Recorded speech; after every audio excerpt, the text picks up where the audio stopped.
That season, I just came back in Michigan. Just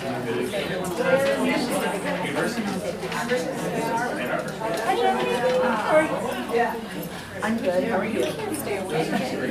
Yeah. I know they get so More fun than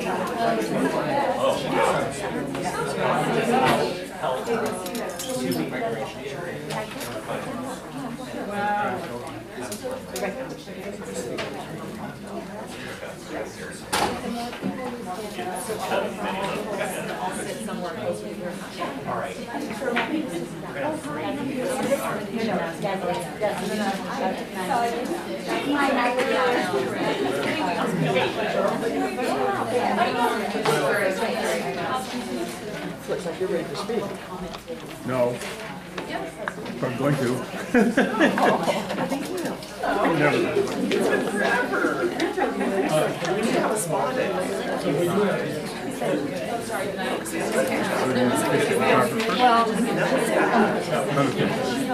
Have kids in school? Oh, what? I wish I got that.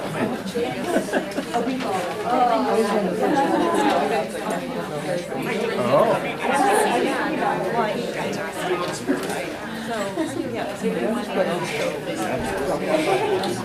Oh, wow. So anybody go to Mirabani? Really?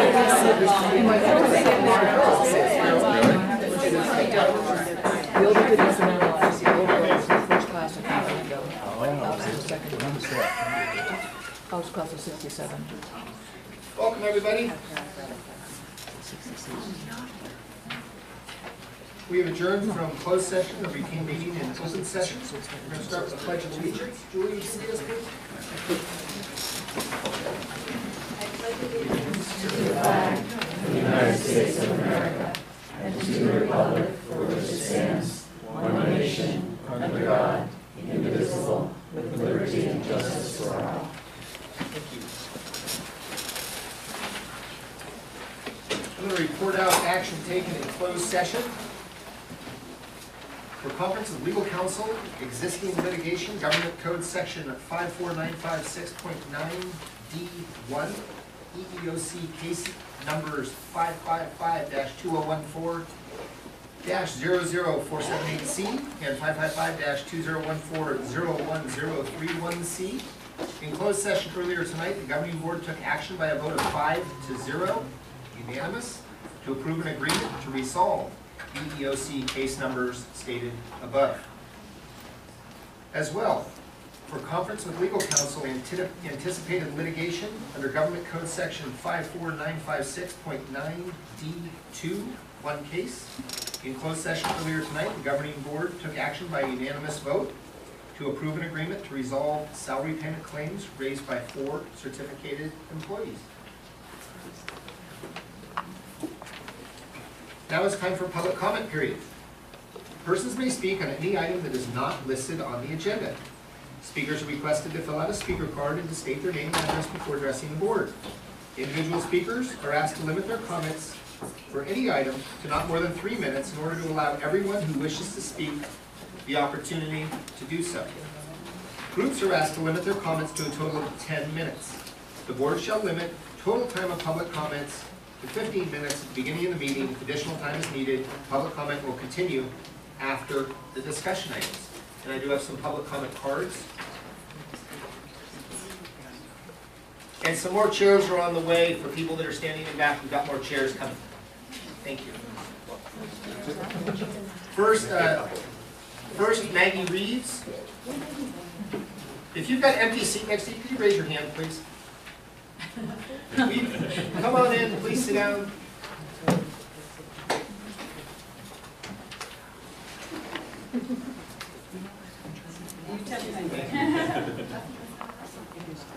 Okay. Maggie Reeves. Thank you. Yes, I'm Maggie Reeves. I live in Orinda. I have a son at OIS currently. It has come to my attention, I think this has been going on for a little while, that the board is considering making changes to the Step Up and Be Safe program. A program that I not only firmly believe in, but can also personally attest to the professionalism of the staff that teaches it. I also know for a fact that recently a child was directly, positively helped because of the information that came from this program. I understand that a report was called in on a parent in this school district after a Step Up and Be Safe program. Now this can happen sometimes because a child finally realizes that they should speak up about bad things that might be happening to them or someone they know. We want to encourage this. Do misunderstandings happen? Of course. But wouldn't we rather err on the side of caution when simply making an initial call to Children and Family Services? Abused children are often seen by up to 7 mandated reporters before one report is ever made. For years, I practiced law as a criminal defense attorney, and I also worked representing children in the family court system. And currently, I do volunteer for the Child Abuse Prevention Council in Contra Costa County, giving trainings to mandated reporters. When I give presentations to mandated reporters, I stress that they cannot worry about the consequences of making a call to Children and Family Services. No one wants an innocent person accused, yet alone convicted of something they didn't do.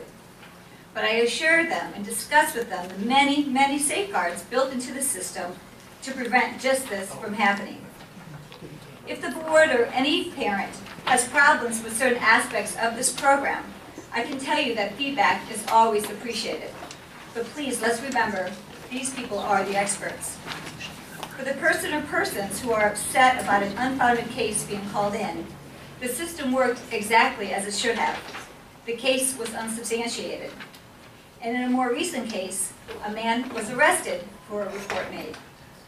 I'm sorry the former person is taking aim at the entire program when the program is working. Please, don't let this one misunderstanding, especially when nothing of consequence really happened, become an overriding distraction to the enormous good that comes from this program. Thank you. Thank you very much. Next, William Hudson.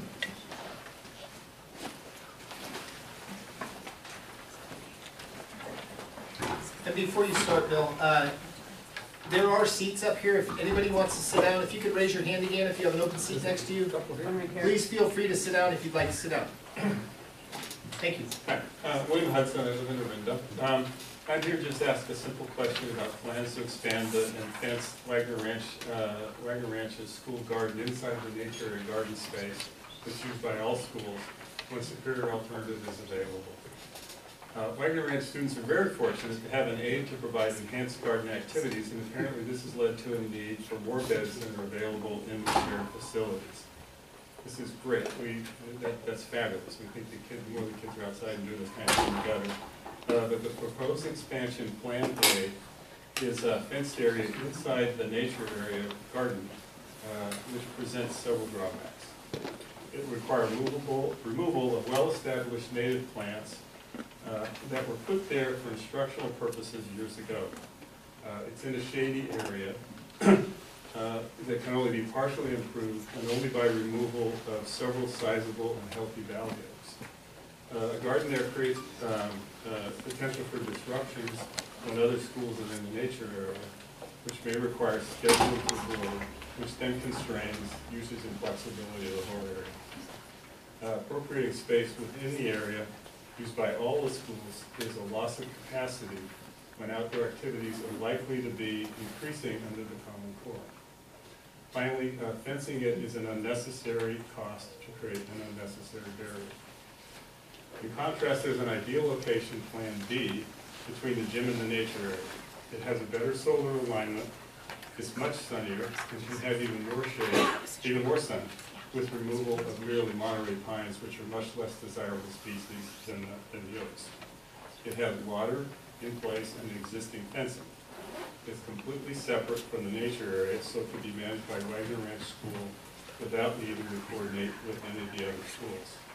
Finally, it will be less expensive for the district because an anonymous donor has offered to build it. So my question is, why not Plan B? Thank you very much.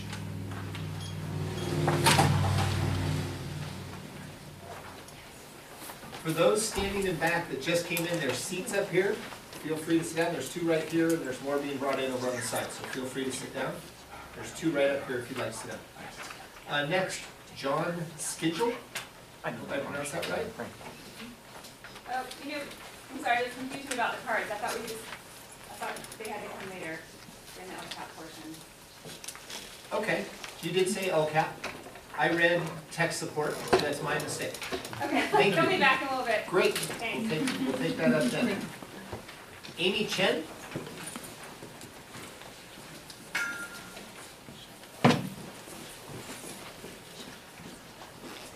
Hi, my name is Amy Chen. I have a daughter who's in 3rd grade at Delray. I'm also her teacher's room parent.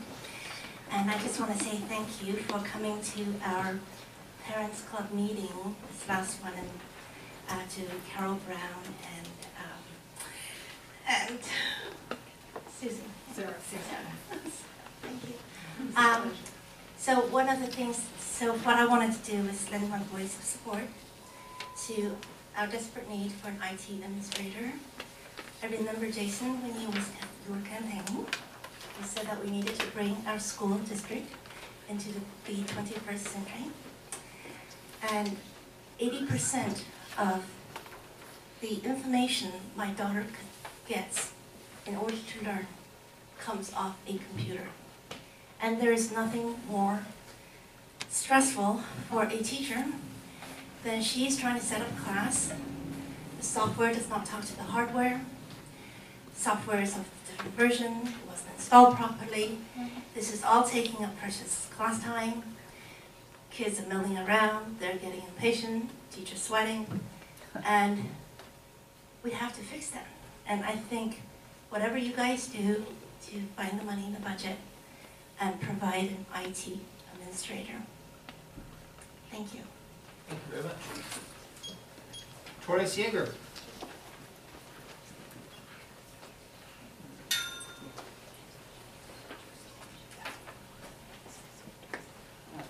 This concerns something that I emailed all of the board members about, and that is going forward in 2015-16, if you could look at the present board policy on the Wagner Ranch nature area and maybe update it so that, as Bill said, all of the schools are going to have a place there.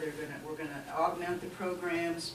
Right now we're working with 3 through 5. I would love to have the kindergartners, 1st, 2nd graders, 3rd graders back.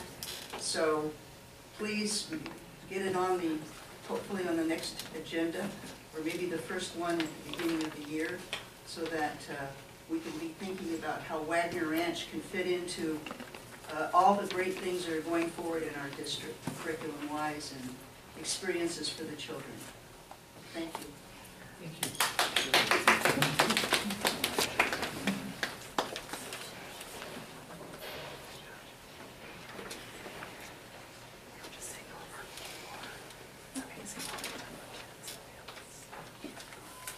Okay, so I do have 2 cards here that relate to LCAP and one on school day, so we will move on with the agenda. Next, we're going to do recognitions for our employees of the month for April of 2015. And we're going to start with Dale Akamitsu.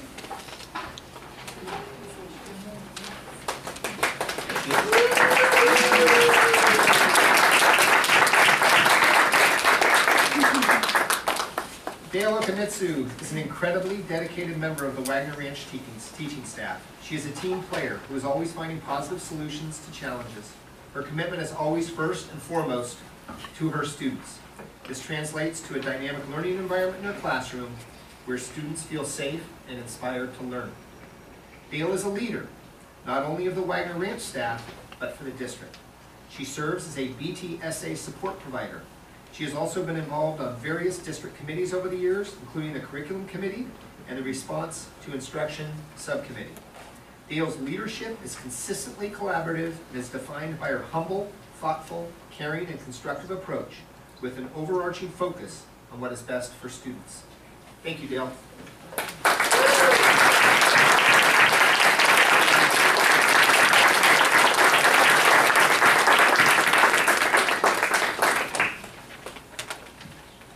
I saw Kathy here.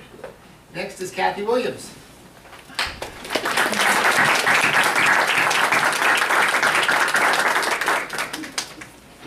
Kathy is a district office accountant. Kathy Williams is the district accountant and a very valuable employee of the District Business Services Department. Kathy has provided over 16 years of dedicated service. Every day she brings a positive attitude to work as she monitors the finances of the district.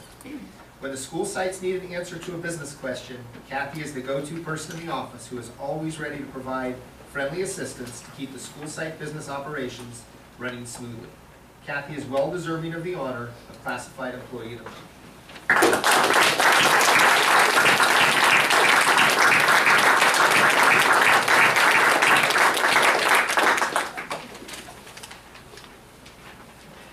That's one of the best things the board president gets to do. For all of you out there that want to be board presidents. Next is our consent calendar. Items listed on the consent calendar are considered to be routine and are acted on by the Board of Trustees in one motion. There is no discussion of these items before the board vote unless a member of the board, staff, or public requests specific items to be discussed and or removed from the consent calendar. It is understood that the administration recommends approval on all consent items. Each item on the consent calendar approved by the board shall be deemed to have been considered in full and adopted as recommended. Matt, I would like to request to remove 2 items, item E and item L.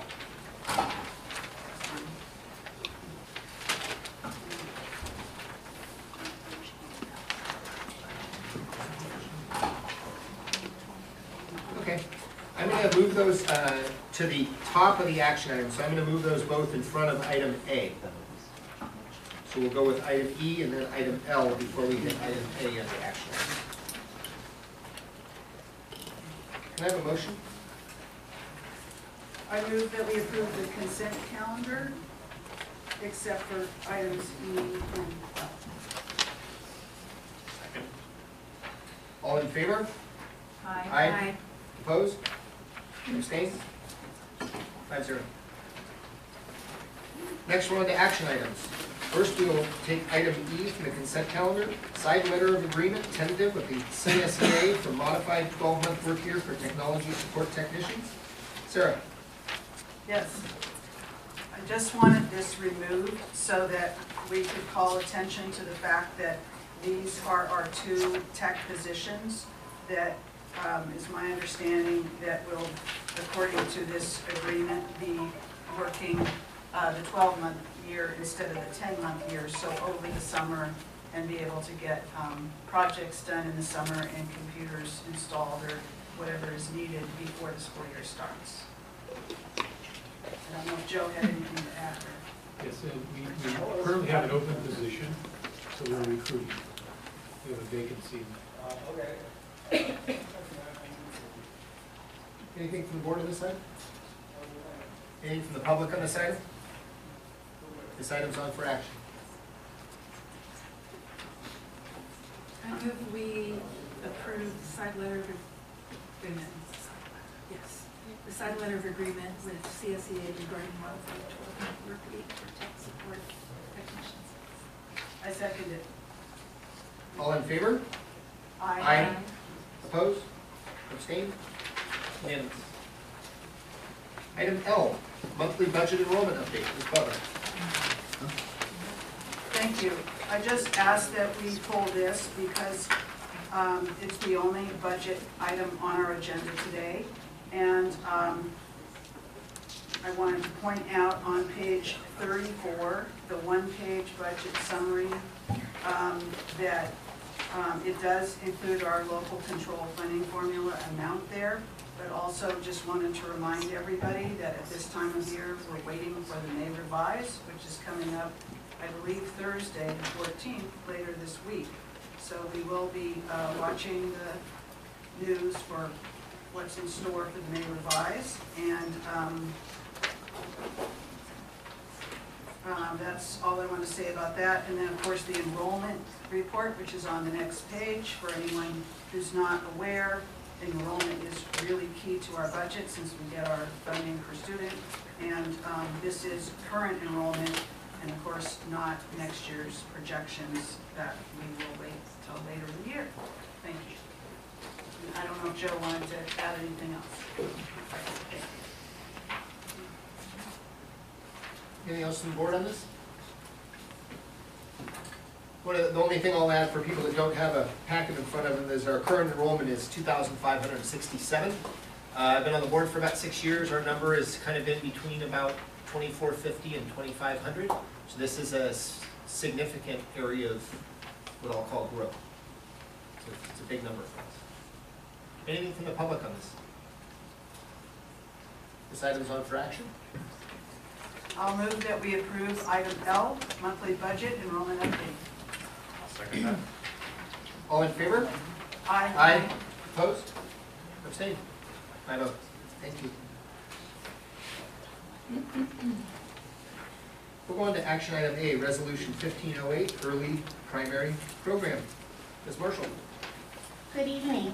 So there have been discussions at the board level at the last 3 board member meetings, February, March, and April, to discuss the extended day kindergarten program. State requirements for kindergarten shall not exceed 4 hours unless the Board of Trustees adopts a policy establishing an early primary program and passes a resolution. This is pursuant to Education Code 8973 for establishing an early primary program. In February, we talked about the definitions of this, and I'll just review those again with you briefly because they are outlined in this resolution. First and foremost, an extended day kindergarten program is defined as a class that's taught by the same certificated teacher or staff member. It exceeds the 4-hour maximum number of school day minutes exclusive of recesses, but it does not exceed the length of the primary school day. An early primary program is defined, as it outlines in the resolution, as an integrated, experiential, and developmentally appropriate educational program, typically for students in preschool through 3rd grade. This incorporates various instructional strategies and authentic assessment practices, including educationally appropriate curricula for young children, heterogeneous groupings, active learning activities, oral language development, small group instruction, peer interaction, and use of concrete manipulatives. There is planned articulation that needs to take place between preschool, kindergarten, primary grades, with parent involvement encouraged and promoted in the education of the young children.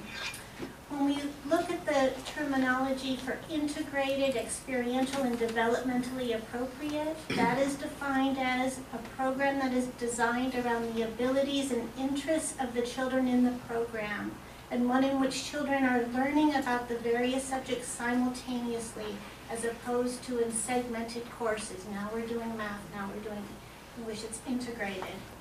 It's also through hands-on or active learning teaching methods that are more appropriate for young children, more so than the academic textbook approach that you would find in the upper grades. So the resolution before you outlines the language in Ed Code to support the purpose and the commitment to maintain a developmentally appropriate early primary program for young children.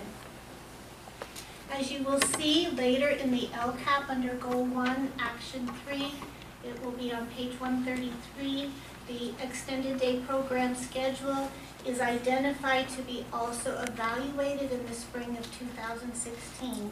This was added as the result of the discussion at the last board meeting. So with that in mind, I present the resolution to you for discussion and approval. Thank you. Questions or comments from the board?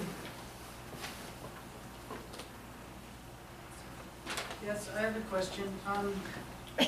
Regarding the third whereas there, where it's talking about active and quiet activities, I'm not sure if you addressed this in what you just said a minute ago, but could you explain if there's information shared with the kindergarten teachers for this coming year regarding all of this, how you go about that? Do you understand my question? Yeah. How will this be translated with kindergarten teachers? Well, In other words, how are you going to explain now we have extended day? Is it up to the teacher, how they address, and we've had questions from, in email from members of the community about this. Is it going to be up to the teacher, how they deal with that extra time? Are you going to be giving them, you as curriculum director, giving them guidelines or something, or I don't know how you might address that? Well, absolutely, the guidelines will be there as set forth in what an instructional day will look like. The District Kindergarten Schedule Committee talked about this as the kindergarten teachers on the committee went back and got feedback from kindergarten teachers and brought it forward. And we've put a general outline of that on our website as well as what was shared here. So this resolution will absolutely be shared not only with kindergarten teachers, but with the leadership, the principals at the school sites. And so there's a clear understanding of what it means to have an early primary program and what that day could look like. And again, depending each year on the needs of the students, the quiet and active activities, I should do it the other way around, active and quiet activities.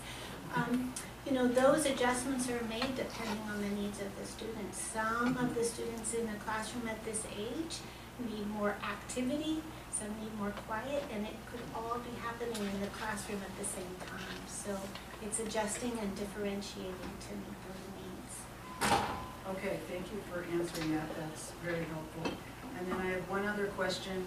The last whereas, where it talks about communication between programs for 4-year-olds, early primary programs, etc. Could you say something about that? Does that mean you're going to be contacting preschool directors or what? This has been discussed at our committee that we need to have a better communication and collaboration with our preschools regarding students that are entering into our schools. So it's here for a reason. Okay, great, thank you. Anything else on the board? Kathy, can you, one of the concerns that I've heard has to do with just the fact that kids who are entering the program might be coming from, you know, only going to school for a very short amount of time or only certain days, and that'll be a big transition for them. So can you just address that concern a little bit about how we're going to try to help, you know, students make that kind of transition to a longer day? Yes, and that was a huge topic throughout the course of the district kindergarten scheduling committee meeting, but as well, most especially in their last meeting. And in looking at the calendar for the year, well, first and foremost, the beginning of the school year will continue with the current level of minutes, 210 minutes, and that will take place for the first 3 quarters, it's almost 4 weeks of school, to help with that transition and getting acclimated to the school year. And so that was first and foremost most important, that we start the year that way. Additionally, in looking at the calendar, there are 11 minimum days within the calendar where students will be getting out at 12:20.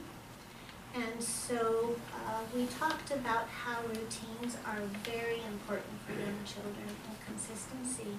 So given that we have within the calendar month by month, some days where within the extended day where there will be shorter days, we found that that is a balance that we will look at and see how students are responding overall on the longer days and then on the minimum days.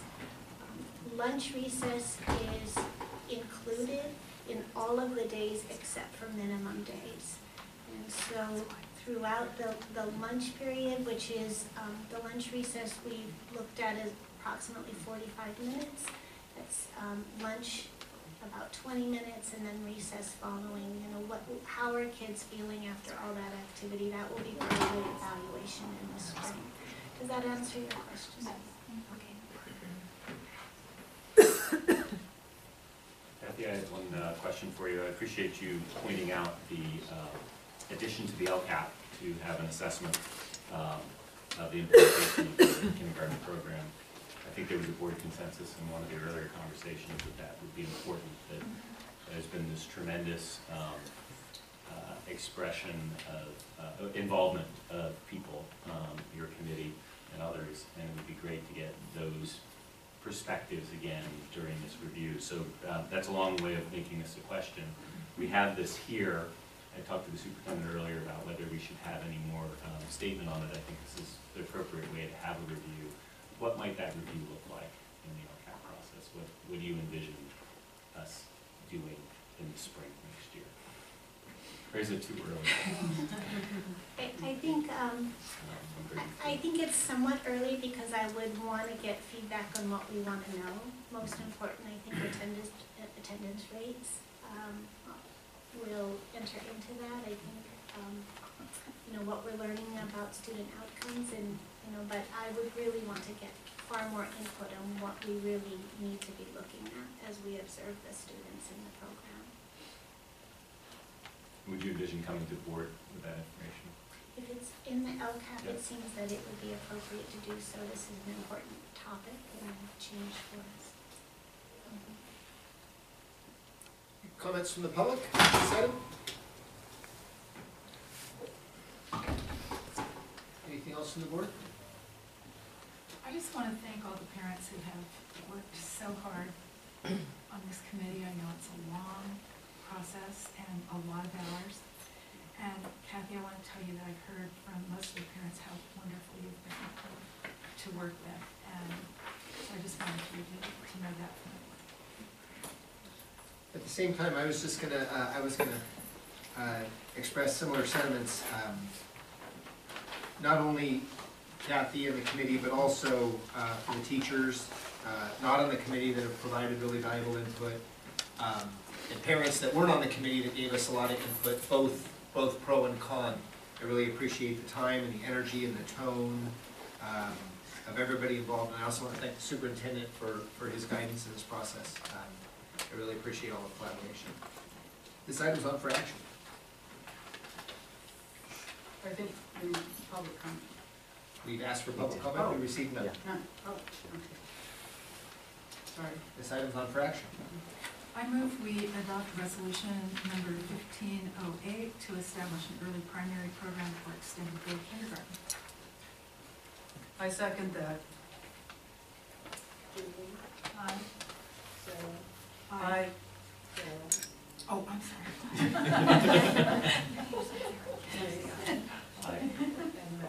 Aye.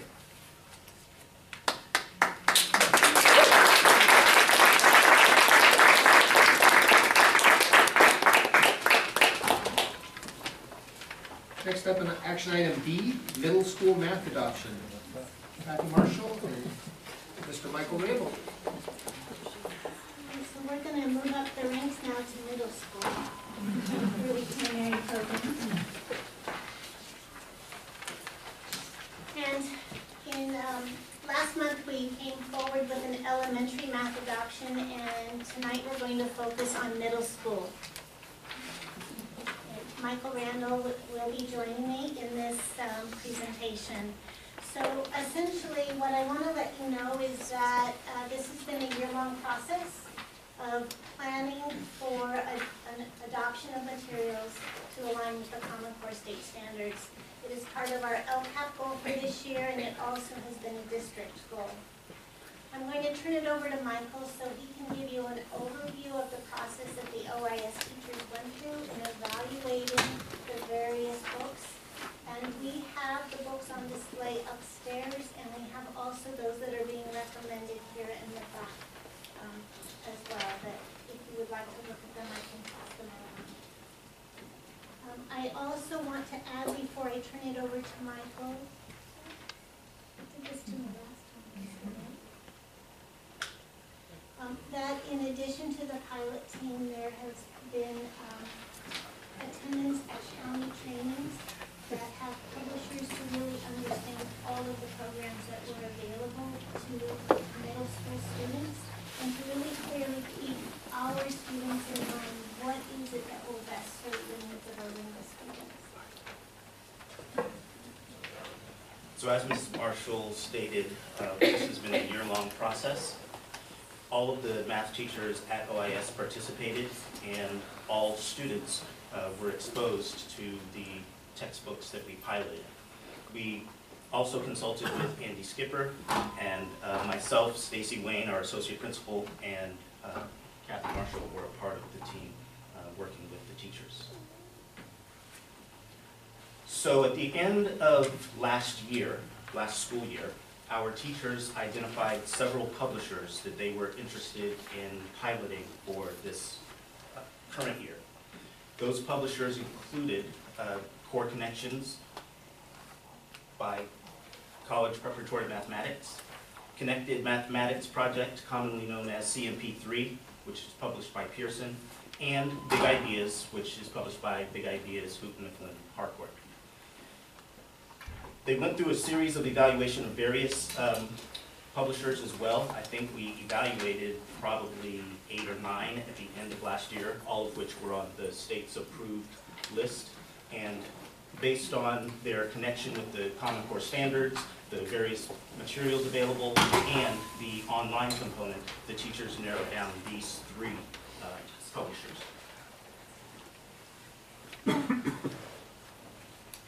As is mentioned in the agenda bill, we are recommending the adoption of Big Ideas for our grade level courses.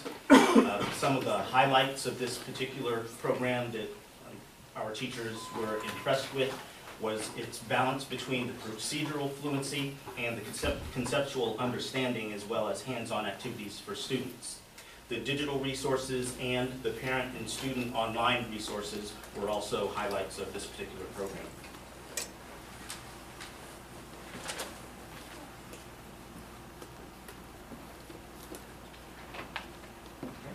With the Core Connections program, commonly known as CPM, we recommend that the board adopt this curriculum for our accelerated classes.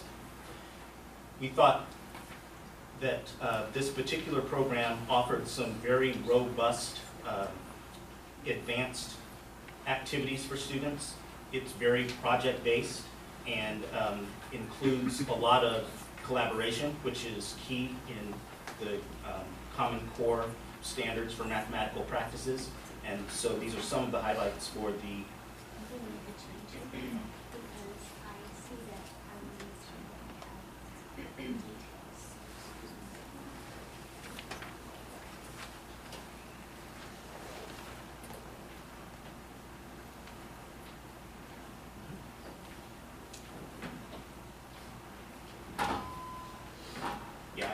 essentially covered that, the rigorous math tasks. But the other thing I'll say about CPM is it has a very, very robust and strong focus on inquiry, critical thinking, and real-life problem solving, which is another key component of Common Core. So as is mentioned in the agenda bill, we recommend that the board adopt Big Ideas for our Common Core 6, Common Core 7, and Common Core 8 grade level math classes, and that it adopts CPM for our Accelerated 6-7, Accelerated 7-8, and Accelerated 8 algebra course. Along with the adoption would come professional development, which is part of the purchase of both of the publishers. So teachers will be provided with staff development training on the programs at the beginning of next year and ongoing throughout the year if needed. Prior to the adoption, they all received online webinar type training on how to use the curriculum, and so we will continue either live or online training.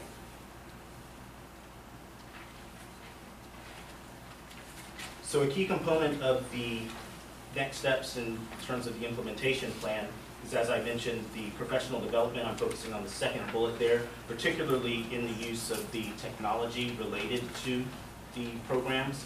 Both programs have robust electronic features.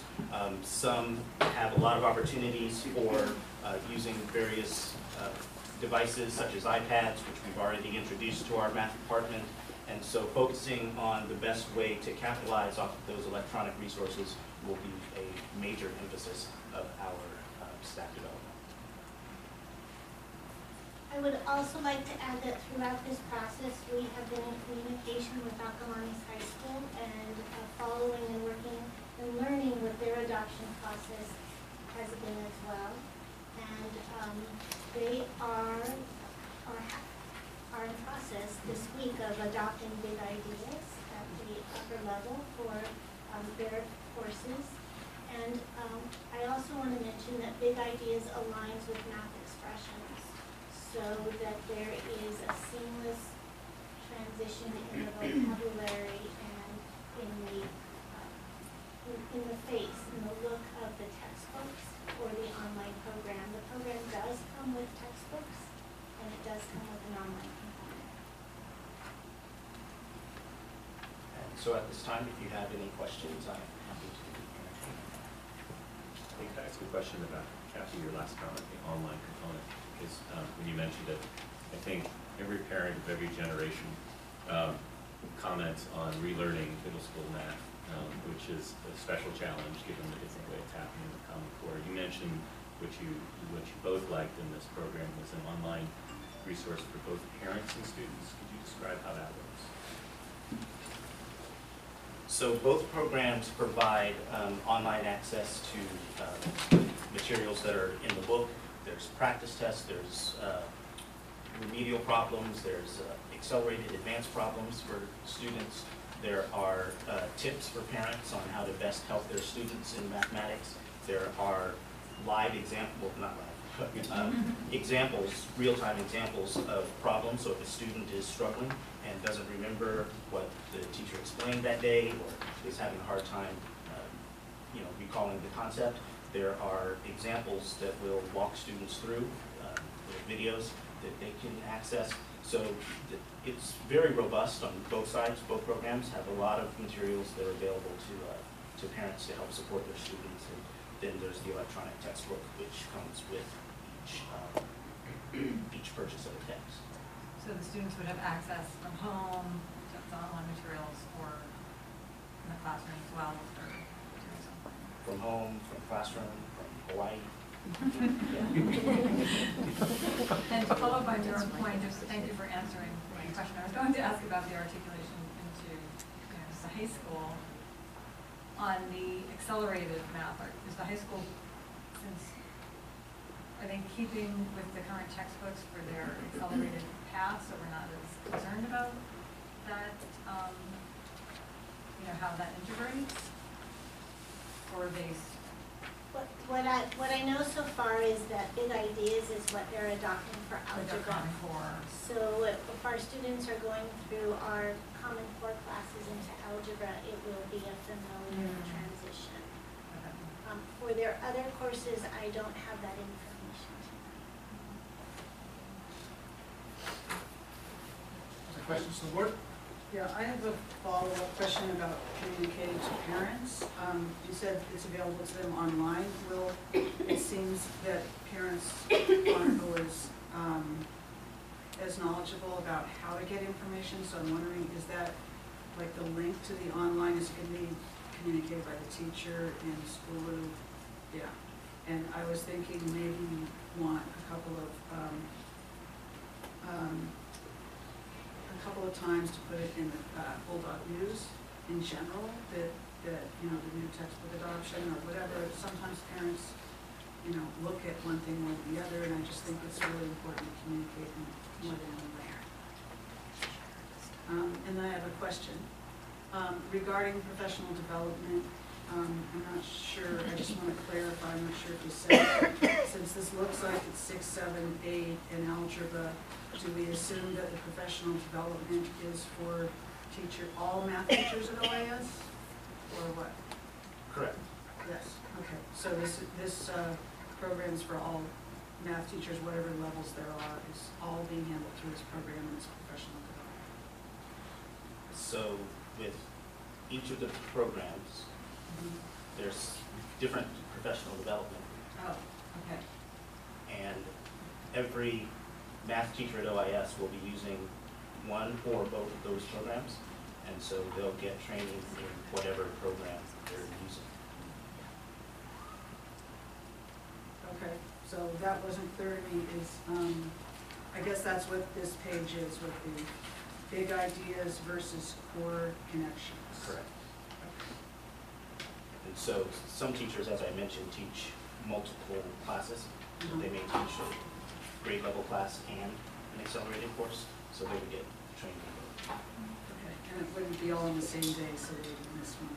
Well, potentially, because potentially it could be, because most of our staff development days are full days, and so we could structure it where they do half day, one of the publishers, and half days of the other.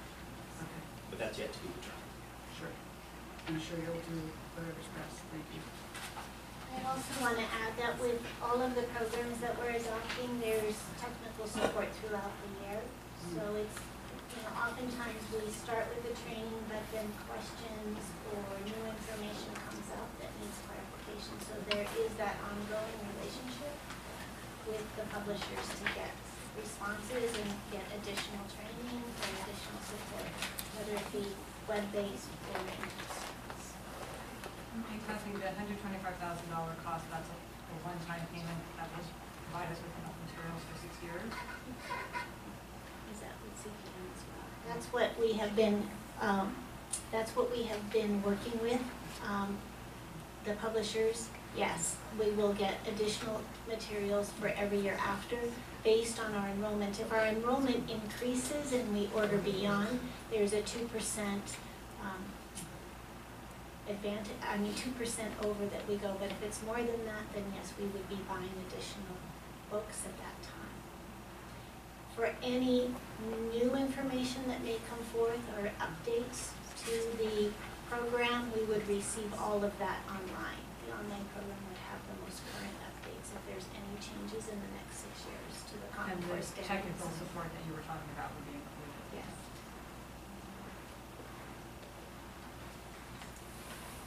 Any comments from the public on this item? When will the teachers receive the training? Will that be in August? Will this roll out in September? So, Michael, I'm sorry. do you have a comment for us? Oh, I can't ask questions, that's right.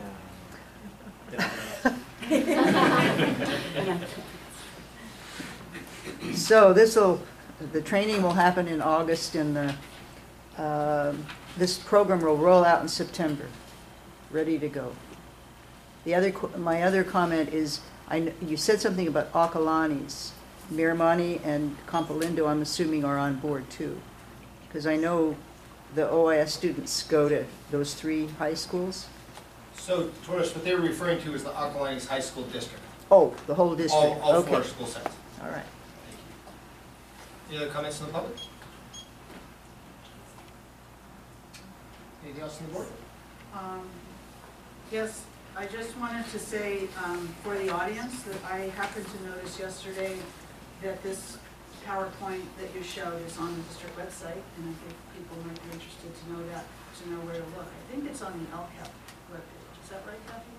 Yes, thank you for noticing. Actually, the elementary is up there, and once this is approved, we'll put this one up as well. Oh, it's the elementary There's one. Okay, we adopted the elementary one, so it's up there if anyone's interested, and this one will be up there on the LCAP webpage. Is that correct?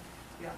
And then lastly, just to follow up on the comment, since school does start in August, I assume that this is what, the week before school starts when we have professional development. Is that correct, Michael?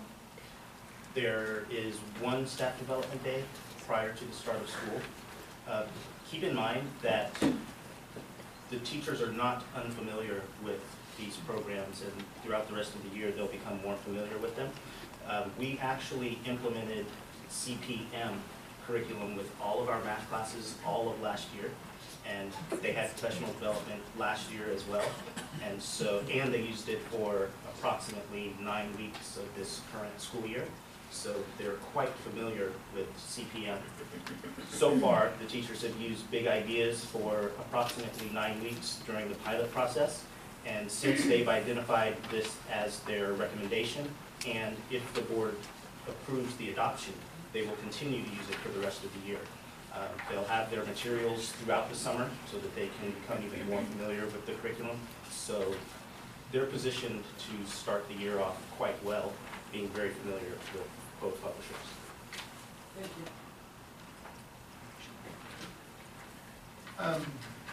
Michael, I just want to thank you for all your work on this, along with Kathy and the 6 teachers, the 6 math teachers at OAS, and Stacy Wayne, and getting Andy's input. Again, I'm just so impressed with your academic leadership. I think our kids benefit from it, and I just want you to know how much I appreciate it. I'll speak for the whole board in saying that your leadership on academics is really exemplary.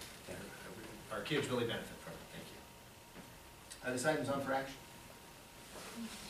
I move that we approve action item B, middle school math adoption. Second. All in favor? Aye. Aye. Opposed? Abstained? Unanimous. Thank you very much. Thank you.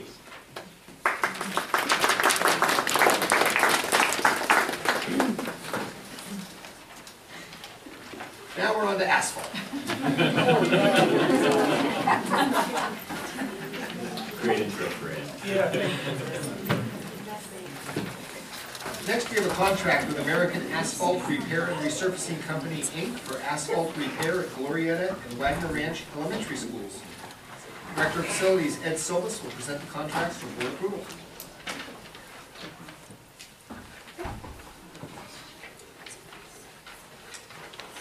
Okay, so that's exactly what this is, contract with American Asphalt. We went out to bid for these 2 projects at Glorietta and Wagner Ranch. As you can see on page 100, we had several companies bid on it. American Asphalt was low by quite a bit. We also made some inquiries about American Asphalt. They're a very good company. Usually aren't that low in their bidding process, but for some reason, for about the last 4 months, they've been really underbidding everybody. So we've checked their work out. Their work is still very good. No one knows why they're lowballing all the bids. So the projects are Glorietta and Wagner, as I said. Glorietta's front parking lot, if you've ever been in it, you know how many cracks are in it, and Alligator. And the same with Wagner Ranch on the upper parking lot. That area is sold, it looks like gravel now, held in place, but when the buses go over the cars, you can see it actually pumping. So these 2 projects are in dire need of repair there. The cost for this project is $111,116, and the recommendation is that the Board of Education approve the contract in that matter. Thank you, Ed. Questions from the board? Yes, I have a question. Let's see, the Wagner Ranch, it says entrance driveway. Is that the whole entrance driveway? Didn't see a map or anything. It's from that first speed bump where it kind of widens out and you have diagonal parking on the left side. It's from that speed bump down to the stop sign. Okay, because the reason I was asking is I know there's going to be some summer classes at Wagner, and I'm not sure if, if this is going to happen at the same time or what you're doing to accommodate that. It is, and in the specifications, we do require them to keep one lane of traffic open at all times going in and out of that parking lot. Okay, thank you. Sounds good. I know the Glorietta parking lot, I'm familiar with that, and it desperately needs it, so thank you for your work on this. Anything else from the board? Anything from the public on this item? Charles Shannon, 2nd grade teacher, Glorietta, speaking as an individual. I know there's going to be restriping involved, and I know that the drop-off and pick-off can be quite challenging. I'm also concerned about clearance for cars and making sure we don't pack them too close. Teachers care about their older vehicles too. I want to suggest that we have a group have dialogue with the district about the restriping plans to make sure that it accommodates both safety for our students and protects our property. Thank you. Thank you, Charles. Anything else from the public on this item? And I just want to thank you for going out and getting so many bids. When I see something like this, I see, what I see is that we saved $88,000 through the bidding process. So that's a lot of money. It can be, we got lots of identified needs in the district. So I really appreciate the thorough job you did on this one. Anything else? Yes, I would like to follow up on the comment from the public. I was previously on the traffic committee at Glorietta when my kids were there, and I understand what Charles was bringing up in terms of safety, and that's a double lane of carpool drop-off and pickup. So my first question is, Ed, is the striping going to be exactly what is there now? And did you already discuss this with the principal, or what? It goes back exactly like it is now unless the principal says that it wants to change to something. We're always up there. We can change it anytime, nothing's set in stone when it comes to striping. It's, I have a blank canvas when I walk onto the parking lot. Okay, so if anyone has concerns, they could talk to the principal, is that the implication? Okay, because I do know that that's really important, how that striping goes and how those carpool lanes go and et cetera. And you're not doing the upper lot, just this lower lot. And is the striping also at Wagner Ranch going to be the same as whatever's there now? Yes. Okay. I don't know if there's any issues there or not, but fine. And if anyone had any concerns about the striping at Wagner, they could talk to the principal at Wagner. Okay, thank you. Anything else from the board? This item's on for action. I move that we approve the contract for American Asphalt Repair and Resurfacing Company for asphalt repair at Glorietta and Wagner Ranch Elementary Schools. Item C. A second. All in favor? Aye. Opposed? Abstained? Unanimous, thank you. Thanks a lot, Ed. Thank you. No clapping for asphalt.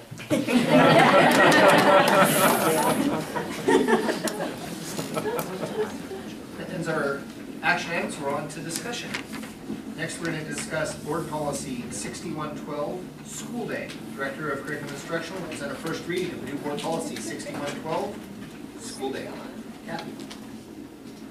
So as a follow-up again to our discussions that have taken place since February and regarding extended day kindergarten, and as previously mentioned on the item with the resolution, in order for districts to operate an extended day program, there must be a local board policy establishing the early primary program. The most appropriate policy is Board Policy 6112, School Day. This is an optional policy for districts. It is a new policy for our district. Within the policy is included language that is similar to the resolution and comes from Ed Code.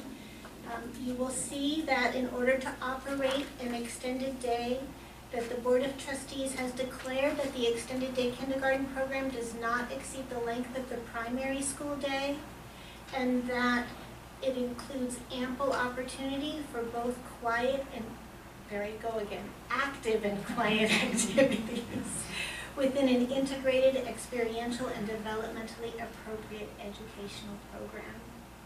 The adoption of this policy satisfies the requirements for having extended day classes operated as part of an early primary program.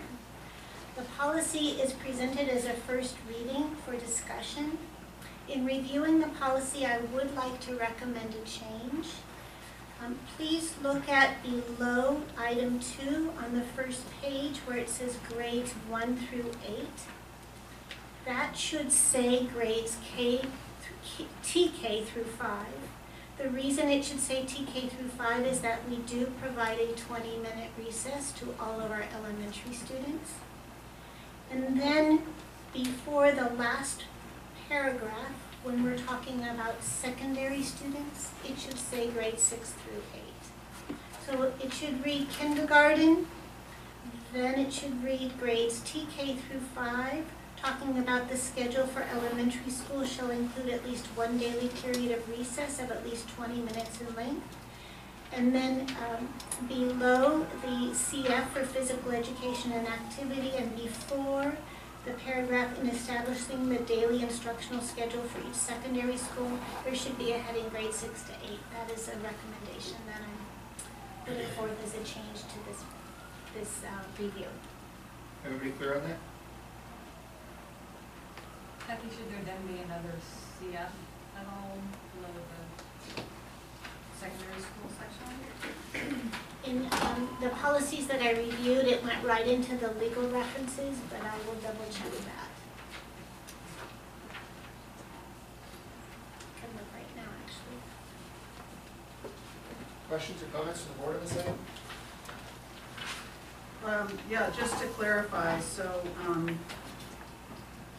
the TK to 5 for the 20-minute recess, so there will be the 20-minute recess for TK, and maybe there is now, and there will be for extended day kindergarten, and through 5th grade. And then for grades 6 to 8, it doesn't mention anything about recess, but, I mean, they do get a break, or they call it brunch. I'm just curious why you excluded grade 6 to 8. Is it because of the recess, or? The Why you secondary schools excluded? have passing periods between classes throughout the day, and they do have a recess as part of their lunch. So it's structurally not a solid designated 20 minutes as it is in the elementary. Right now in the elementary, our practice is to have 20-minute recesses for all the grades. Okay, thank you. I did check the CF and I don't see anything at this time. And for the audience sake, CF is referring to our other board policies there, correct? The student wellness, yeah. Anything else from the board on this? Yeah, I would like to acknowledge that since this is about the school day, and that we did get comments from the public regarding concerns about the extended day kindergarten and the length of the day, that at least speaking for myself, I've had to consider what's best for all students, and realizing that, you know, that's our job as a board, to consider what's best for all students. So it may not be the ideal scenario in every parent's mind, but I feel that it's this recommendation of the school day is what's best for all of our students. Thank you. We do have a speaker card, Brad and Allison Coburn. Come on up.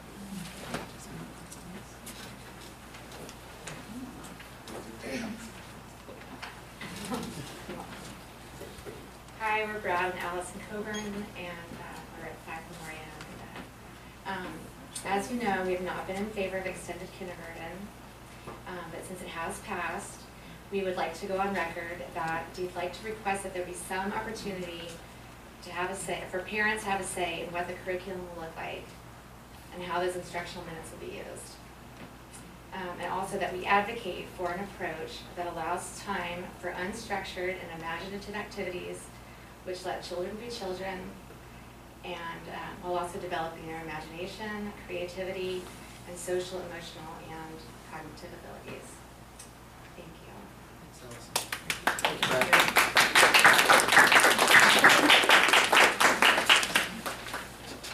Other comments from the public? Sometimes we support, sometimes we don't. Okay. Charles?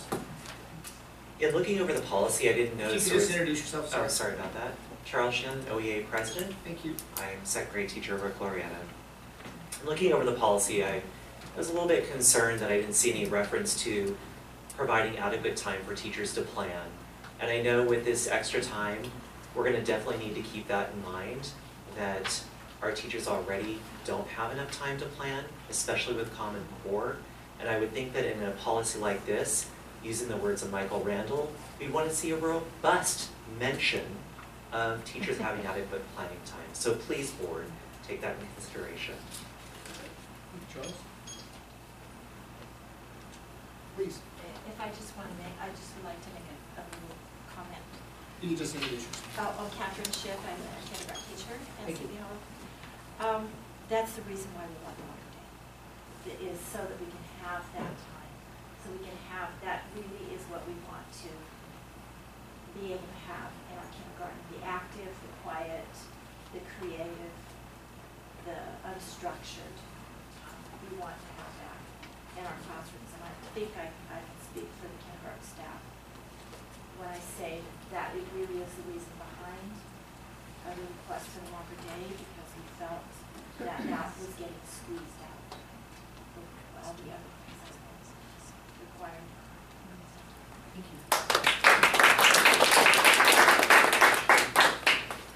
Hello, my name is Lisa LaBelle, and just as a member of my school's board, there's a lot of angst now that this has passed, and I'm not saying I'm in favor or not favor, that doesn't really matter, but now that it's passed, there is a lot of angst as to the logistics of getting this implemented by the fall of next year and making sure that everything from the carpool to the lunch program to the after-school program has a smooth transition, because it does impact, this decision does impact many things.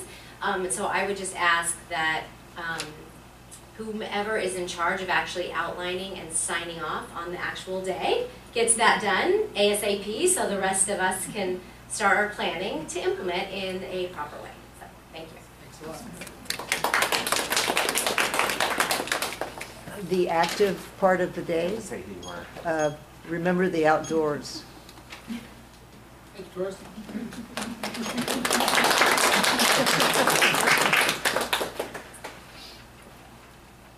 Anything else in the public on this? Back to the board. Yes, I would like to follow up on a couple of things that were just brought up with Kathy.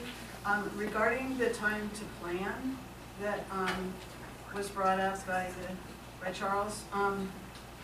Let's see, when he spoke, I was thinking of collaboration among all teachers, and then when Kathy spoke, I pictured the teacher planning their individual day for their classroom. So I'm not sure if there's any change, and maybe Kathy, you could just address that in terms of how kindergarten teachers will collaborate, all kindergarten teachers at the school site, and the other issue of individual teacher planning time. Kathy, I just want to make sure, my understanding is that planning time is something that's collectively bargained with our employee organizations, so I just want to make sure we don't bargain with public. So if you want to, if you can respond to this, you can. Yeah, maybe just state what is done now or something in terms of collaborating. Again, I would defer to our teachers at each site into how they structure their planning time. I know that there's a weekly planning time on Mondays that is devoted to that, and then also in and out throughout the week, informal and formally. On our staff development days, we try to not only have differentiated trainings that are across grades, but we most often do grade level planning times district-wide. And over the past few years that I've been here, throughout the school year, especially when we have a change in practice, we have district-wide grade level teachers getting together as we are able. So those are structured areas right now that we've currently done that we would look at as to how we could implement that moving forward. Yeah, and just to clarify, I wasn't trying to invade in the inappropriate area. I just don't have a student anymore in elementary school, so I wasn't sure if kindergarten teachers do still meet weekly to collaborate at any particular school site, or if it's 3 times a month or something else. So thank you for explaining that. The other thing I wanted to just ask is, there was a comment about all the logistics. So I assume that Kathy is going to be, or Joe, I don't know who, but somebody's going to be spearheading the logistics with the principals, and I just think it's good to state that you will be taking care of that in some way so the audience understands. I don't know what that looks like, but maybe you could comment. We always do the logistics together with the leadership team in the schools. Much of the committee's groundwork on this topic is prepared for that. Yes, and I have heard concerns from the after-school program. At some point, you will be communicating with them as well, or the principals will, in terms of, yeah, okay, thank you. I do have one comment on the first paragraph under kindergarten, like halfway down the page, on page 118. That if, right in the middle of the second line, the Board of Trustees will adopt a resolution to operate an early primary program pursuant to Ed Code. If, when I read that, it just seemed confusing to me, and I was wondering if like a wherein might be more appropriate and make it a little more clear without changing the intent. And it's a little minor Yeah, I thing. think that too, Julie. Just every time I Noticed read that, I too. thought it was a little confusing. Should we change that one word? Wouldn't it be more clear if we changed that one word? That's what I think. Could it work as when or where? Well, I think we are adopting this, Well, so I think it's saying, so it whereas. says, the Board of Trustees will adopt a resolution to operate an early primary program pursuant to Ed Code, wherein the kindergarten school day will exceed 4 hours excluding recess if both of the following conditions are met. It felt like that's close a little bit. Yeah. Oh, you're talking about the first if. Yep. The first if after the code number. So you're saying it would be whereas? Wherein. Okay, this is the problem with having so many lawyers on the board. I think that changes the meaning of the sentence. Yeah, because I think what this is saying is that if the board decides kindergarten day will exceed, it will adopt a resolution. Yeah. Not presupposing that we have. Whereas the way you worded it is basically directing us to as a policy. But it's saying if both of the following. Yeah, then it says if the following things happen, that's If true. both of the following conditions are met, one, the Board of Trustees Yeah. has declared Right, that the, so I hear what you're saying. yeah. I haven't thought about that. I just felt like that if right in the middle there was confusing. Well, I thought the second if was what, I thought you were recommending changing the second if. It's one of those, the top lawyer again, it's one of those distinctions without a difference, because Julie, if we decided to change, I we see would what just you're change saying, the 'cause it's policy. saying if we adopt a policy that extends the Yeah. day. Okay, well, let's leave it as if, I just don't think it's what it's very nice to about. I hear what you're saying. Let's leave it as if.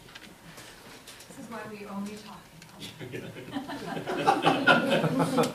So we can bore the entire public.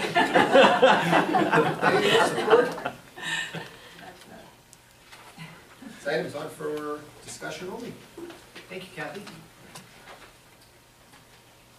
Next, we have item B, the draft local control accountability plan. Director of Curriculum Instruction and the Director of Business Services will present the draft LCAP.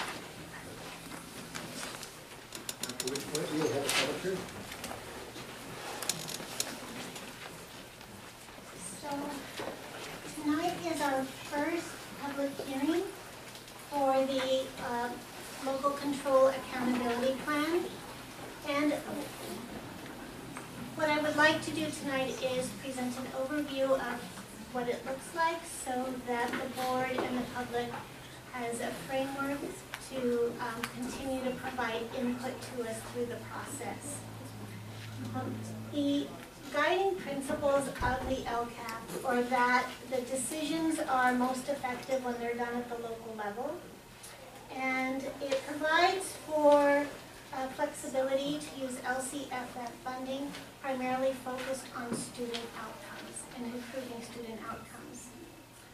The guiding principles are hope for the Orinda LCAP is that it's transparent, that it's equitable, and that it's student focused. So we are really driving towards transparency, equity, and to be student focused. I want to preface this by saying it is truly a work in progress. It is truly a draft of a draft of a draft. And I say that because LCFF and the LCAP are still so new. It only began last year. And it went into effect by January 2014 last year, and then we're still in the early stages of what it means to operate under LCFF, and we are still in the phases of learning what the accountability system is. And in the sessions that I've been attending at the county level, I hear over and over again, it's an evolving accountability system that continues to change. And likewise, this template that I'm going to share with you is very different than the template that we had last year. The last year's template is completely different, and this new template just was released in January of this year. And so it's our first time using it, and so as I walk you through it, I am going to let you know that the new template is state required, and we must follow it, and we really can't delete anything out of it, which is actually good, because for transparency, the template has all the instructions and the guiding questions that we are to follow when developing the LCAP. So it comes in two parts. You've heard us talk about, and you'll see on this first page, the local control accountability plan and annual update. So the annual update is a review of our progress towards our goals for this year, 2014-15. So that's referred to as the annual update. The LCAP is our goals and what we are setting forth and how we are applying expenditures to improve student outcomes for the next 3 years. So this year's LCAP that we've been working on was actually a 3-year plan from 2014 to 2017. The plan you'll be looking at is actually 2015 to 2018 with an annual update of progress on 2014-15. So there's 4 years in here. Because we're following the state template, it's 70 pages. So what I want to do here is let you know that this is page 1, which you have in the board packet. Maybe I can try to make it a little bit.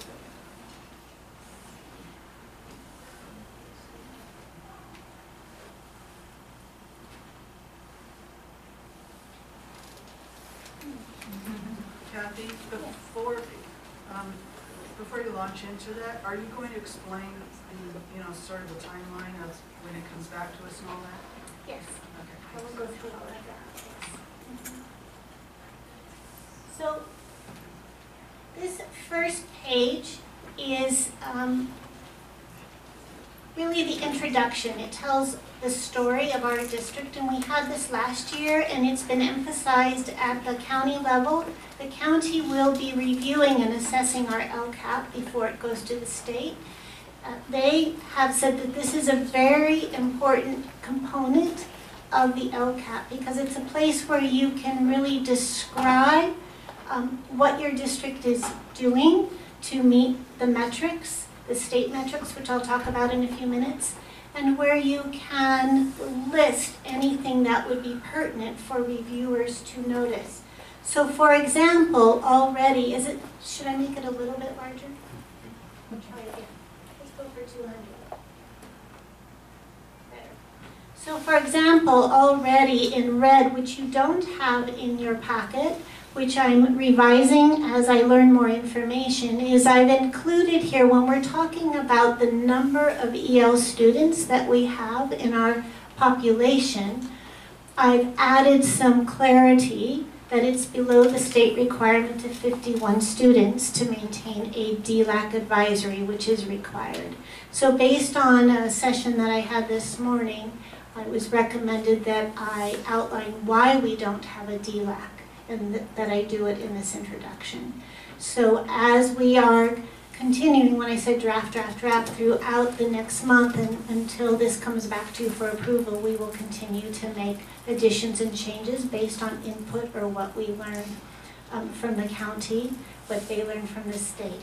It is a changing document. It's a moving target. So as we move through, this is our description, and then you will see that there are some instructions right below that start right along here. And this, again, is required to stay in the LCAP, but it outlines our requirements, and this is what we typically check to make sure we're on track. Then this page right here are the state priorities. Now, it is a local plan. The plan is towards improving student outcomes, but we must address all of these 8 priorities and all of our goals. So these are the 8, and you will notice that at the end of each of the 8 priorities, it lists priority 1, priority 2, and I point that out because you will see that in our LCAP later on. So all of the priorities are listed. There are some that are for county only, and the for county only would be 9 and 10, so we don't need to address those in our LCAP. Again, now we're onto the section for stakeholder engagement. Here are the guiding questions.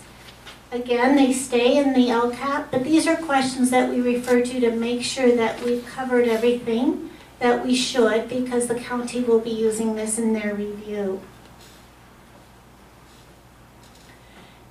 Currently, in the annual update, there's a section for involvement process, the impact on the LCAP based on that involvement process, and then further down is the annual update, and this is supposed to be the impact based on the annual update. So essentially what's happening in this section is that we're getting input on the next 3 years of the LCAP, and on the annual update section, we're receiving input on our progress this year for 2014-15. And so this is an area that's going to continue to change as well, but I've tried to put into process information that we've learned so far. Most important are stakeholder meeting dates that we have had here. And I'm going to be including this in both sections because in all of our input sessions that we've had with our groups, we have talked about our progress and we have talked about planning forward. What you'll see is that we have had meetings both in March and April, and we've met with our district leadership team, we met with CSEA, we met with OEA. Coordinating Council is considered our LCAP Parent Advisory Group, and Curriculum Committee with our teachers, and then our EL parents. Even though we don't have a DLAC, we still arrange for EL parent input, and then our OIS student leadership. So with this, we're trying to gather, and it has formulated based on this input. I have it in the annual update, actually. I'll go down in a minute. Overall common themes. I do want to share with you that in gathering the input, sometimes there was information that was provided that were things that we can address this year or could address immediately. For example, we met with CSEA, and CSEA brought up an item that could be facilities that could be addressed right away with Ed Silvas. So Ed Silvas came in and they talked, and it wasn't necessarily a big idea for LCAP. But so I just wanted to share that those are examples of some things that have occurred from the input.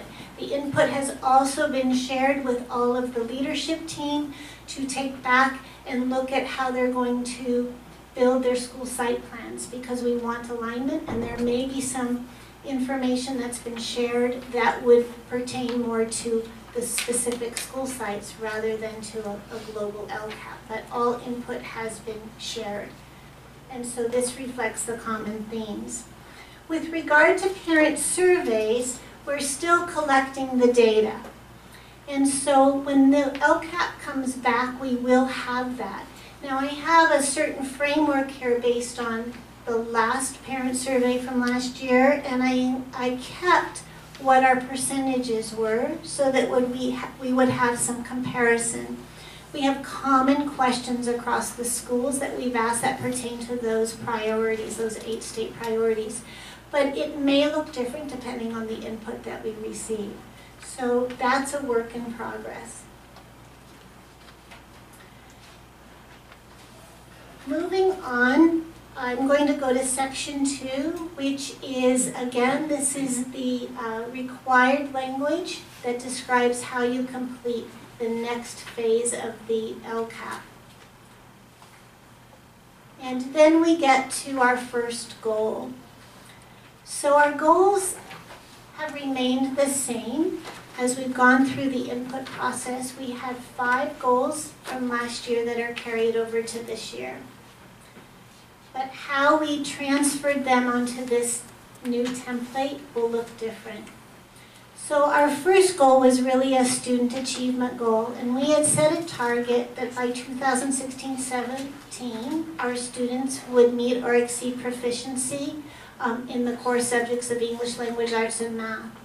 This was a goal identified last year as we were planning for our transition to Common Core state standards. And it's one that we are continuing to focus on. So over here in the box where you see check marks, these are those 8 state priorities that I mentioned to you that were up on page 2 or 3, I believe. And so this is where we check which state priorities does this goal address. Further, we still have the identified need that we had in the previous template. And then we still need to list all the pupil subgroups that are addressed. And for us, it's most often all students, but you'll see throughout the plan that sometimes it's targeted specifically for certain subgroups. What has changed this year for us are the metrics we've selected to measure the outcomes. Because these we've learned in the county trainings need to apply directly to what the state is looking for in their priorities. So for example, 100% of our teachers will be appropriately assigned and fully credentialed. That is a state priority. And so that's why it's listed as we will be evaluating that each year. I can say that 100% of our teachers are fully credentialed and this year, and that's in the annual update. We are also required to address any of the state metrics that do not apply to us. And so there are several. There's actually 23 state metrics within those 8 priorities. And so down here you'll see that the state metrics that are not applicable, because we're a K-8 district, include satisfying the entrance requirements to UC, participation in the EAP program, which is an early assessment program done in 11th grade, or the passing rates on an AP exam. There's also a metric for API, but the state has suspended the API, so I've noted that there we do not have that as a measure. And that's just not us as a district, that's everyone in California. So even though it's a metric that does not apply to our district, we still have to state why we're not paying attention to it. So as we proceed forward, these are the goals and actions that are outlined. We looked at last year's plan, looking at year 2, which would be 2015-16, putting them in here and then adding in new ones that have surfaced, such as number 3, which is the extended day kindergarten. But most important, this will be a baseline year for us on student achievement with the data from the CASP. It'll be the first year that we have that data, and so we will be looking at that to measure our growth towards our goal.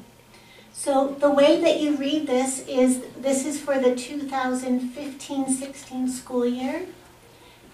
The scope of the service, we identify specifically who benefits from it, and then we have these check boxes, whether it's for all students or whether it's for a specific subgroup.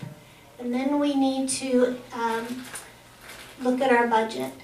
And this is where the partnership between Teresa and myself comes into play, so that we begin to look at what it would cost to accomplish this goal. And so this too is a work in progress that will be changing over the next few months as we learn more from the May revise and learn what budgets we have available. So we have about 10 actions for that year, and then you'll see that for the same goal, goal 1, it's now 2016-17. The same metrics. Several of the actions are the same, but they may change slightly. We have the good fortune of having some plans in place, the curriculum plan, the facilities plan, the technology plan to refer to develop these. And you'll see here item number 2, which is our EL specialist. This is our supplemental funding. And I'll talk about this more later, but you'll see that the supplemental funds that we receive for LCF, above LCFF, do not cover the services that we need to provide. So we are supplementing the supplemental in order to serve our numerically significant subgroups. And then we come to year 3, which is 2017-18, which may seem somewhat vague. Not all of our plans go out this far, and we will be learning more to build this once we have student data to really see, what we can put into place. So it is a work in progress, but it outlines quite a bit of what we have learned from our input sessions and from what we've discussed this year as we've analyzed our progress. Then we move into Goal 2, and you'll see again that Goal 2 is the professional learning plan to support Common Core standards and next generation science standards. And here we outline that in number, we have the metrics. Again, these are state metrics. We want to associate what we have said we will use as a measure, aligning it to the state. Number 1 action, continue to ensure new teachers complete the state BITSA requirements. As we talked about at the previous board meeting, the BITSA program has changed regarding the funding, and so this shows a funding allocation. This will change depending on how many new teachers that we have. And then Goal 2, again, goes through 2016-17, same format, 2017-18. We have 5 goals. The 3rd goal is for next generation science standards. Anything in red is what I've added since your copy was printed. What we have in here is quite similar to what we had in our current plan. What is different is item number 2, continued participation with Bayside and Lawrence Hall of Science. Last year we had pending funding. The Bayside model that we've had, the funding has shifted, we've talked about, but we are still planning to continue with them and have allocated funds that we have available to support that work since we're in the middle of the shift to next generation science standards. And again, 3 years. When we get to Goal 4, this is our safe and comfortable learning environment. There's quite a few, again, related state priorities, the need, the subgroups. There's quite a few state priorities outlined here in this particular goal.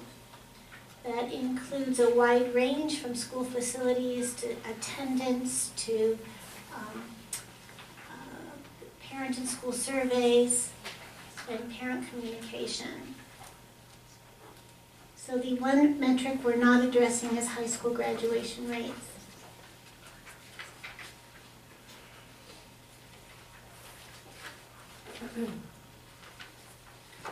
And then Goal 5 is our 21st century learning goal. And again, it's over the course of 3 years, and you'll see quite a bit of TBD here, to be determined. It's in process. Okay, if I haven't put you to sleep yet, then I want to bring you to the annual update section of the LCAP. In the annual update, We transferred all of the information from this year's LCAP, which I've kept on the website, into this section. What page are you on now? Now I'm on page 161. In the board packet. Oh. I thought she was referring to page 47. Again, on page 161, there's the guiding questions. So the annual update has somewhat of a similar look. The goal is at the top. This is our first goal.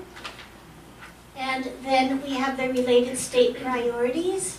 We also had local priorities last year that were here, which were our district board goals, our curriculum plan, and the single school plan. So those are listed as well. We had who the goal applied to, and we had who the applicable subgroups were.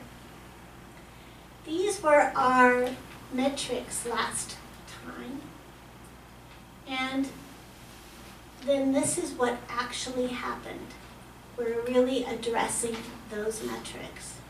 So, for example, we talked about the adoption of instructional materials for math, and then we've listed specifically what happened. Did we actually, how do we measure that we achieved that? And so I've listed here that we adopted the math expressions, but you'll see here it says the board will review big ideas math and core connections. And now I'm going to change it and say adopted, because you just did. So I'm going to make a change there.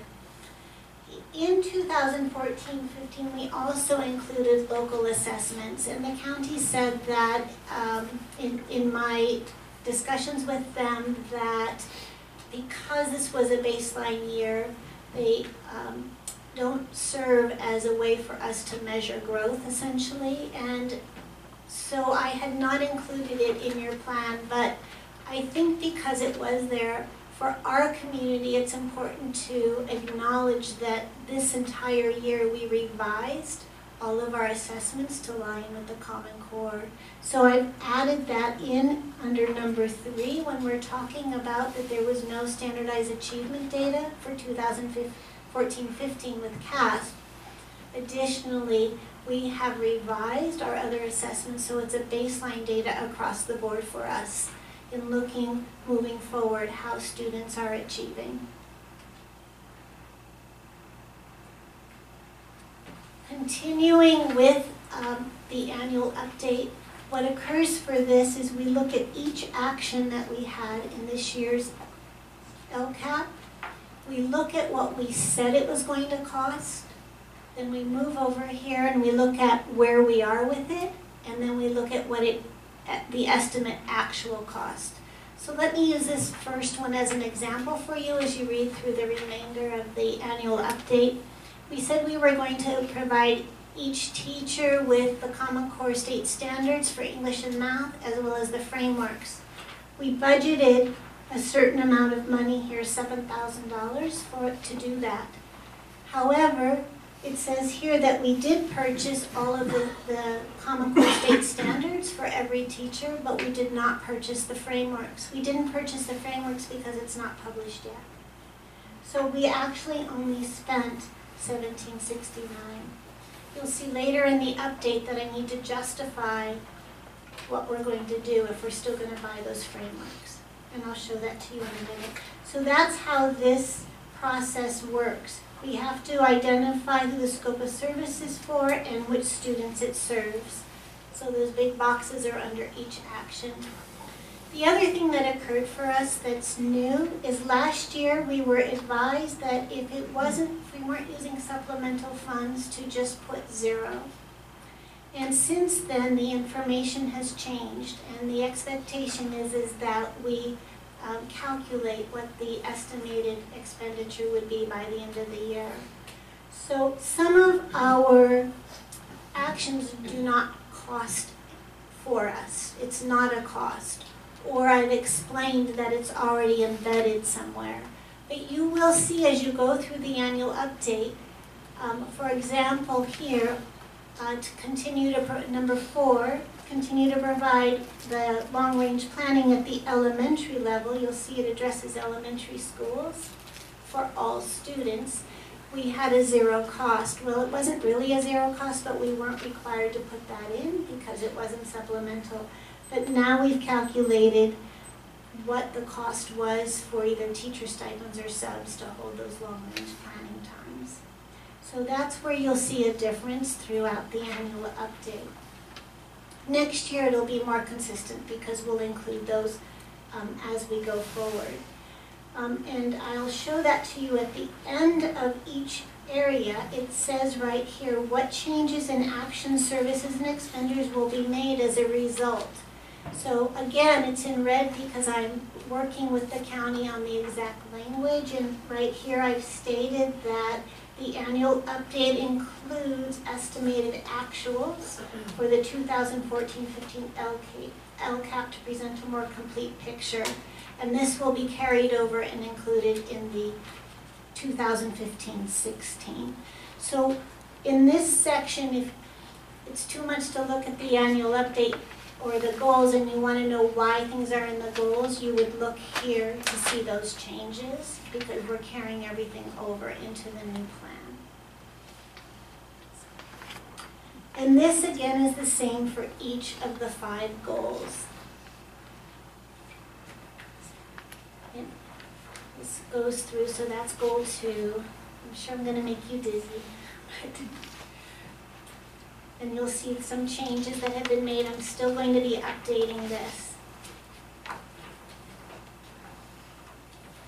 So I'm going to move us now towards the end of the annual update, which brings us back to the LCAP, and this is on page 189 in your plan. And this is what's referred to as the proportionality page. And what you'll see here, and this is where I'll need Teresa's help, is that, as I mentioned, the 0.26% is our proportionality of our unduplicated pupil count and our supplemental concentration grant. I do need to mention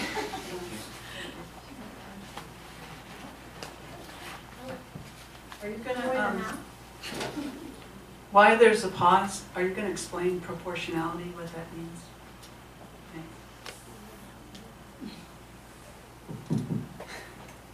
Teresa, can you help me with that? Thank you so much.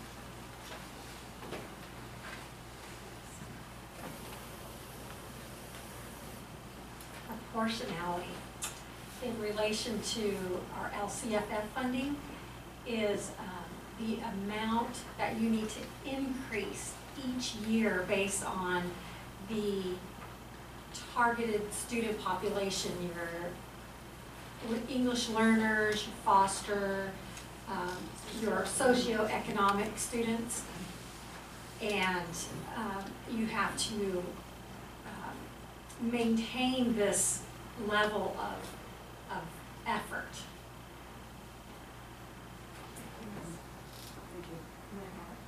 Well, I'll explain a little bit more about that. In that here, if you will notice on this little box that there is an estimate of what the funding levels would be for each year moving forward until we're fully funded in 2020-21. The figures are actually lower than what we had in last year's plan. You can see that we're going down, and that is in connection to our enrollment of students in those targeted and numerically significant subgroups. So that will continually change. I do want to make note that on your agenda, Bill, under the financial considerations, the figure is incorrect. So I do want you to make that change, that the error, there is an error in the amount. It should read 41,151. And the box you just referred to? Is it the 0.26% or what box were you? Yeah, we're at 0.26%.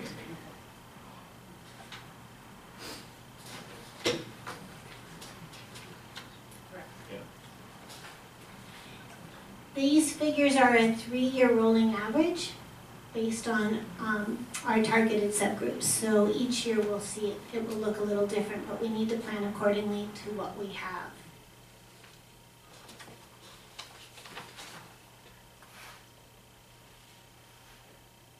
So in essence, what I wanted to share with you is that we have updated our LCAP web page. Let me just move it up for you. So there is a shortcut from the home page to get to this page. And beginning tomorrow, when we talk about timeline, we are opening the LCAP up for continuing public comment, and that can be from anyone. And so we have a special email for that, which is right here in this first box. It's comments@orinda.k12.ca.us. And anybody who submits a comment will receive a response. And we will have this continue through the end of May. The LCAP is right here, the one I just showed you. It's available right here on the first line. The timeline continues, and these are our 5 goals right there as they are listed in the LCAP.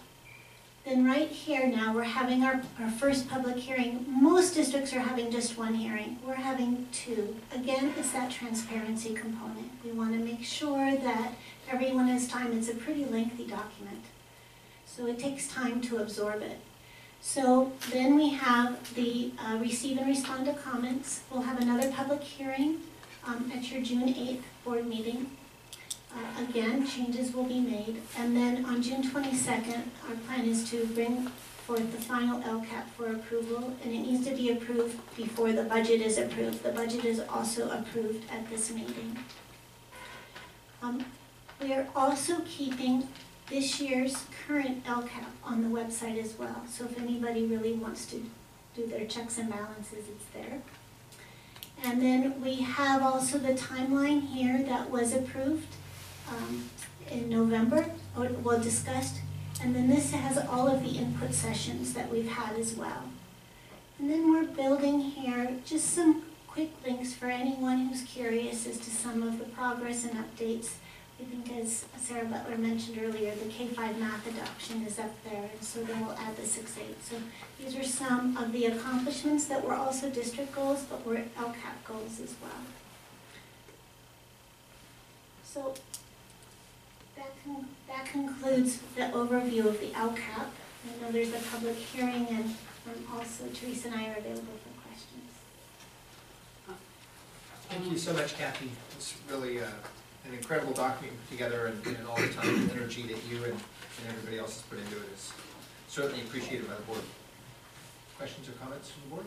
I have a question. Please forgive my ignorance, Kathy. What is an unduplicated student? That's a very good question. An unduplicated student, you can only count the student 1 time in any of the categories. So the student may be an English learner and also in the socioeconomic category and a foster, but you can only count them once. So part of our LCFF calculation is the number of unduplicated students. There would be an over amount of resources that the state would allocate to school sites if you were counting the students more than once. So they came up with the unduplicated student count. So would there be a reason to pick one category over another, a strategic reason? Currently, there's no reason other than you can only count them once. And it is an item that the auditors do look at, that we're only counting the student 1 time.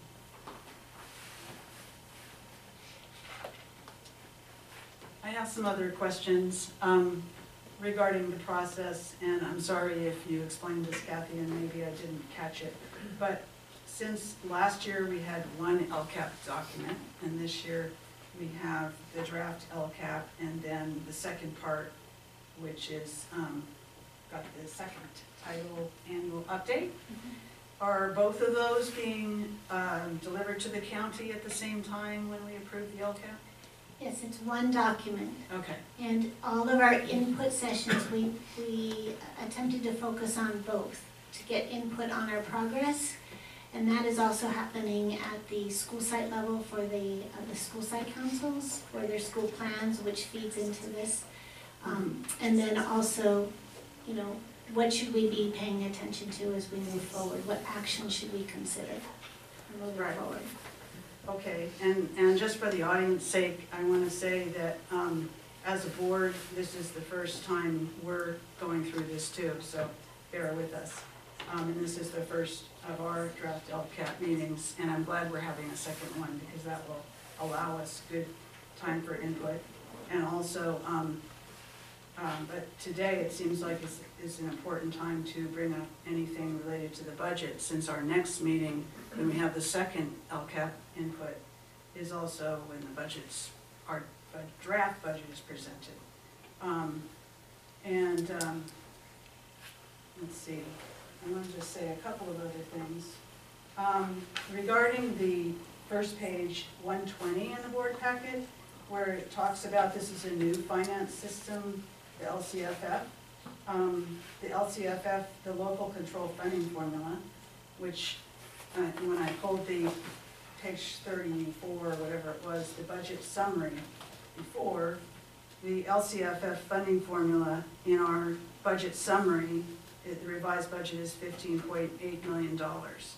So my understanding of this LCAP is both for the unduplicated student special, very important needs that we have for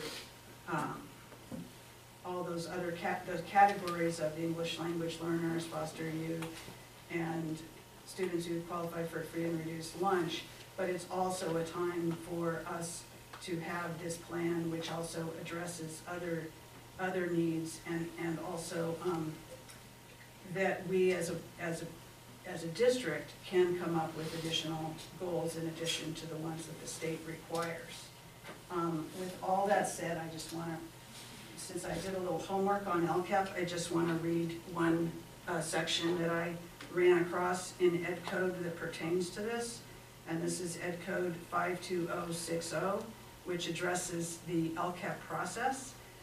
It starts out talking about how the governing board of every school district shall adopt an LCAP plan and then shall review it, update it every year, and it's a 3-year plan. But then when you scroll down toward the bottom of that section, it mentions the governing board's role in item G of that section, which says the governing board of a school district shall consult with teachers, principals, administrators, other school personnel, local bargaining units of the school district, parents, and pupils in developing a local control accountability plan. So that's all stakeholders, so I'm glad you got input from all stakeholders. And we as a board just received that before this LCAP, so we're still working through it ourselves, all of it. And also the next section is H, the next subsection.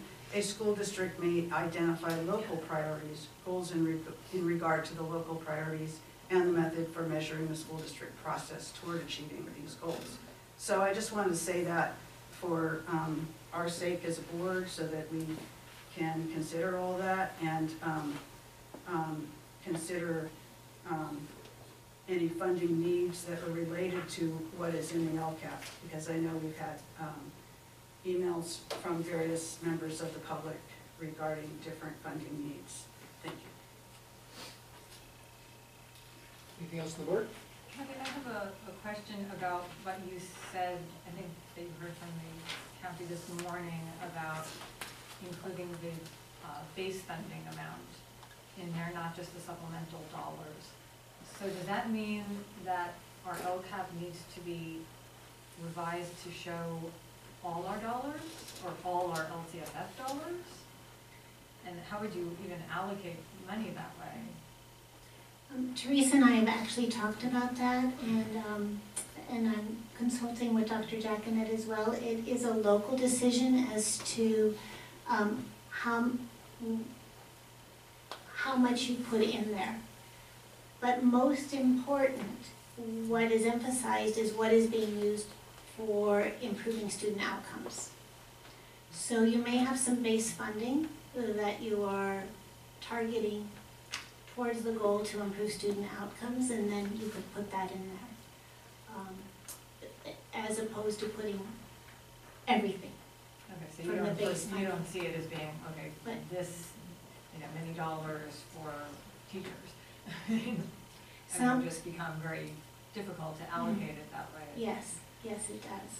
So it's more improving achievement or improving outcomes. That's what we've been told, and I had a session with a state representative actually who said focus on student outcomes. That is really what the state will be looking for over the course of the 3 years. How are you progressing, and is the funding that you're applying to that working? So before we were just putting a $0 number, Yes. it was not coming out of the supplemental grant. Yes, so you will see in the goals, on the pages, there are some funding allocations that initially been set aside for us to, for long-range planning, to analyze the student data. It will be very critical for us in this first year to really have that time to analyze and learn what the new levels are for our students. And so that's going to be a cost, so put that in there. And then this is not related to that, but then if you're looking at, one of the, I don't remember the measurable outcomes, I can't remember what it was under exactly, but it talked about, increasing achievement levels. So is that percentage kind of to be determined based on what our base levels end up being? Yes. Do you understand what I'm asking? Yes, I think we can be more strategic in building in by what percentage over time. So there's not a requirement from the state about what percentage There isn't. increase in outcomes each year is expected? No, that is a local decision based on what we see as the need.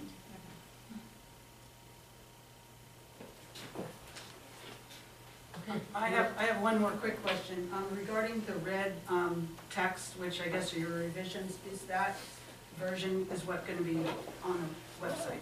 You're going to be posting that on the website, right? Because that isn't in our board With packet. the red, it's not in your packet because I was just doing that today. Oh, sure, okay, no problem. But I'm going to continue to do that, and certainly I could revise that, but it will be continually revised over the next month as input is coming in. Okay, so are you going to be updating the version on the website as you revise it, or are you going to just revising your own copy and then bring it back to us? I will, since I've presented this, I will put this up on the website Okay. for sure. Great. I will probably remove it, the red, and keep it, Yeah, make it black. clean it up, yeah. Okay, thank you. Okay, I'm gonna open a public hearing. Charles Shannon. Hold on one sec, Charles. A public hearing will be held to gain input on the draft plan. I'm gonna ask for John Schedule.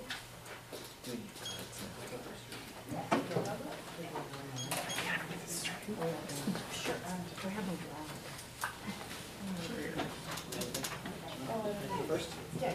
So John, you got about 3 minutes. Sure. Thank you.